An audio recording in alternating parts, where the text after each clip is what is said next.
You are still with us here at Content Marketing Insider powered by Repurpose.io. And we are still with Dustin Miller, Poly Innovator. And we're talking about creating a polymathic strategy and automation for content. We have got 2 points already. Number one, thinking multi content from the get go.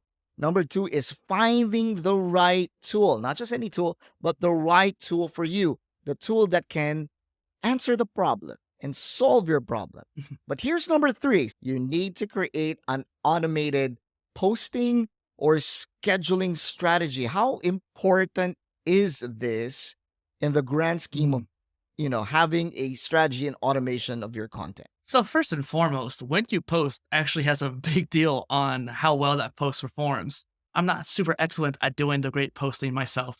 I do have an automation set up where I combined if this and that, Zapier, and then like every once in a while too was repurposed depending on what I'm needing it for. And then even make.com too. I use like all four into this scheduling strategy because that way I can try to find different ways of posting at different times.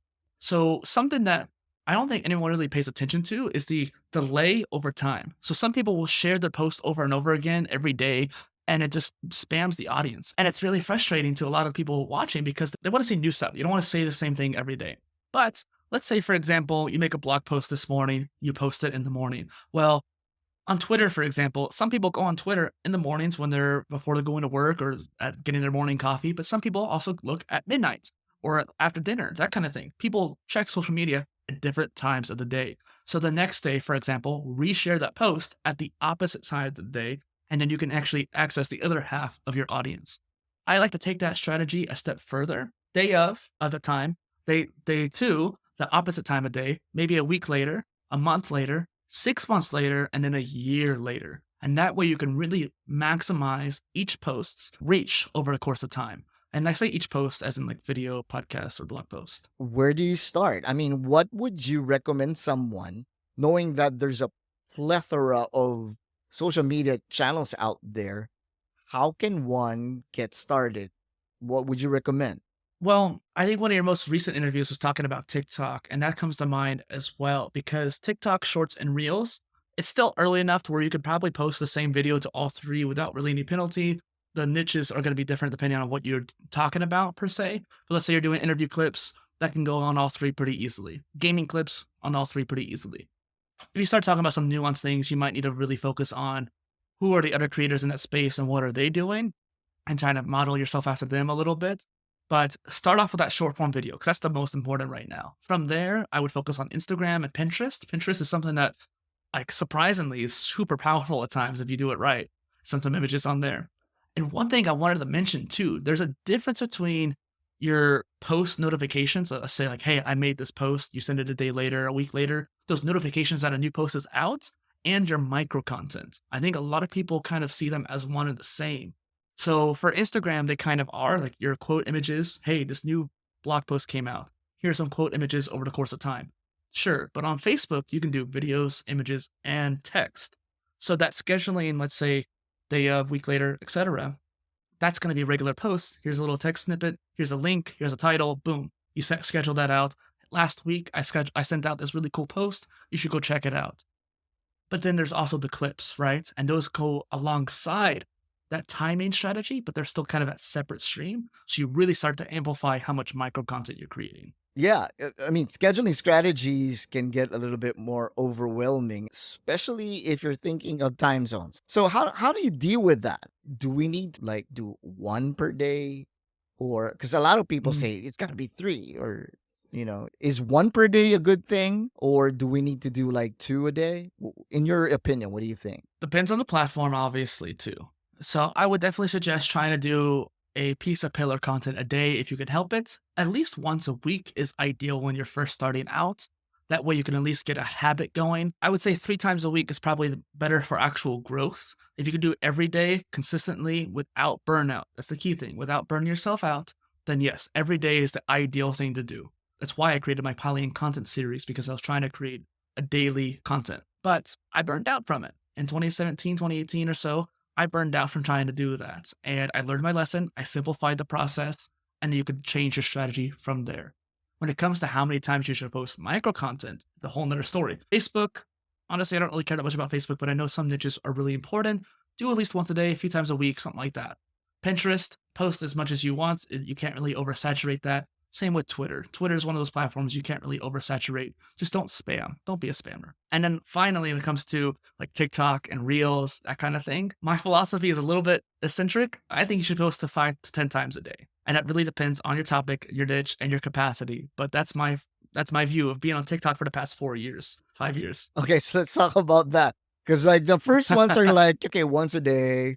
Okay, Yeah. one every other day. This one's like 5 to 10. What do you mean 5 to 10? Yeah. So why 5 to 10? So again, I'm gonna reference your last episode about that too, or one of the episodes at least, when about the TikTok. The guy was saying on there too, like once you start getting used to it, it becomes easier to pop those out. I mean, it's 60 seconds or less, sometimes even just 30 seconds that you're making these TikToks. You want to try to trend hop, use some audios that are trending, that kind of thing. Those are pretty easy to make. You can make them in 15 seconds, maybe edit it for another minute or so. Boom, you're pretty fine. If you're repurposing content like we're talking about on this show, then you have 20, 30-minute video, an hour-long video that you're chopping up the clips. You're already going to have multiple clips per video. Pretty easy to get to that number. For example, I have my gaming channel. My TikTok is kind of a catch-all. I'm not separating my gaming versus my main channel on there. So I'm going to post one clip from my gaming channel a day and about 4 clips from my podcast a day. And then maybe 1 or 2 TikTok-made videos as well. That way I can try to reach that number, getting around 7 or 8. That's what I'm trying to do. I'm used to TikTok. You might go half that just for what you're used to. I guess what we're trying to say here, and for those who are listening right now, is that make sure that you're not just throwing something on the wall and hope that it sticks. You want to be strategic also when it comes to your content, because it might be falling on deaf ears simply because they're not your market and they don't live in that space. I think creating an automated posting scheduling strategy in the beginning can be very overwhelming. It's a lot of work. Mhm. But once you do have that, it's just a matter of just tweaking it and making sure that it works for you. Because again, guys, Exactly. those are watching, it has to work for you. What works for me, what works for the other guy down the street or the other company on the other side of the world, that works for them, for their market. So you need to know first what works for you and for your market. There's no one size fits all. We're just trying to share to you some frameworks here. We'll sidestep just a little bit because a lot of tools right now, and it seems like okay, this is one of those things I want to talk about. What do you think about AI online tools? Is it something that would greatly benefit those who want to use it for content creation? So I've been using AI for a while now, I guess you could say, especially ChatGPT. I started using the last 2 days of last year. For some reason, I finally got around to it at December 30th, and it started fleshing out my ideas so much for a certain project that the whole month of January, I started focusing on that project. And all it did was flesh out ideas and, continue the thoughts of certain things. And that was for a video, right? But let's say for content, I love note taking. I love organizing ideas into knowledge management systems, for example, right? And so there's Notion that you mentioned earlier before the show. I also used Notion for the last 4 years. I just recently moved to Obsidian, which is a note taking tool. But there's actually a dozen ChatGPT AI plugins that integrate with that. And this is a whole tangent, so I'll try to keep it short. But the idea of having all your notes, all your content that you've created in one place, locally on your computer, and having AI interact with that, I think it's gonna be really interesting how it can learn your voice, learn your way of writing, and then help you accelerate your content production down the line. And then not only that, help you come up with new ideas. And these tools are available right now, folks. So you just have to know where to look. Well, Dustin has been talking about Repurpose.io, and we want to tell everyone that Repurpose.io does have a free 14-day trial. Dustin has been talking about this and how it can simplify things and send your content to different social media. You don't have to take his word for it. You don't have to take my word for it. Go ahead and try it out. So go to the link in the description below and sign up for a free trial of Repurpose.io and see how things can get much, much easier for you when you start generating your content from your pillar content. So again, link is in the description below. We're almost at the end of our episode today. It's such a fun episode right now, Dustin. Let's say, for example, you're in a room full of business people, entrepreneurs, content creators. They're loving what you're saying. You're at the end of your keynote speech and you have as you call it, instead of just calling it a call to action, your call to Mhm, growth. And I like that. I mhm. like call to growth. So what would your call to growth be? So, like, the call to action would obviously be like go to a website, but the call to growth, I think, would be to find a specific platform or pillar content you want to work on, whether it's a TikTok video or it's an actual main piece of content that you're trying to make, like a blog post and video on YouTube. Find something you want to try to make. And if you're just starting out, just go ahead and make it. Go make a video, go make a blog post, find what platform works for you, experiment a little bit. It doesn't have to be complicated, it doesn't even have to be super strategic yet. You just need to get the skills, learn the skills first.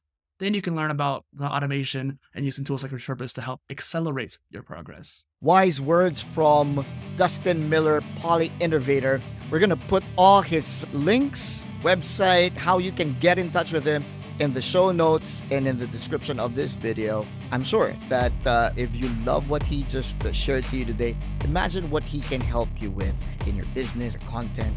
Glad to have him, and I'm sure we're going to have him again in future episodes. Dustin, thank you so much for joining us here at Content Marketing Insider. Such an amazing time, and we've learned so much from you today. Thank you, Roy, for having me. Thank you for joining us in this episode. I'm Roy Garcia, and we'll see you again next time.